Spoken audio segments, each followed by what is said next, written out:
এই যে ভাটি ম্যাক দিলাম, ইমিট্যাপ দিলাম, কনফিডেন্স। আসসালামু আলাইকুম। দেখতে পাচ্ছেন একটি পেঁপে গাছের বাগান, চমৎকার। কিন্তু একটি সমস্যা, সেটা হচ্ছে পেঁপের যে ভাইরাস হয়ে থাকে, এটা আমরা অনেকেই চিনতে পারি, অনেকে চিনতে পারি না। আপনি এদিকে আসেন, এদিকে আসেন। এই যে পাতার নিচে দেখেন, ভালো করে বোঝেন, এই যে ডিম দেখছেন, দেখা যাচ্ছে কি?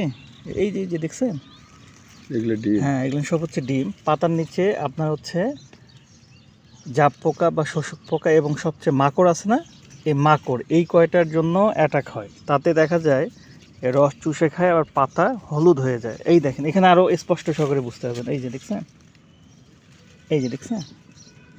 এখন আপনি এখানে যদি ভিটামিন দেন বা পচারি দেন, পচের ওষুধ, তাহলে কাজ হবে?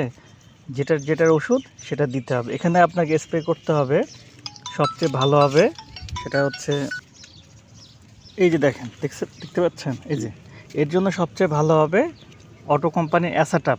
ঠিক আছে, অ্যাসাটাপের সঙ্গে হয় টিডো, ইমিটাপ, ইটাপ, কনফিডর, এর যে কোনো একটা স্প্রে করতে হবে। প্রথম স্প্রে দেওয়ার পর আবার দ্বিতীয় স্প্রের সময় আপনার ওই অ্যাসাটাপ রাখতে হবে, এবং অ্যাসাটাপের সঙ্গে আপনার দিতে হবে টপটিন, লাকাদ, ইপ্রোটিন, গ্রিল এ জাতীয় ওষুধ। যদি স্প্রে দেন তাহলে আপনার কখনো ভাইরাস হবে না, আর এই সমস্যাটা থাকবে না।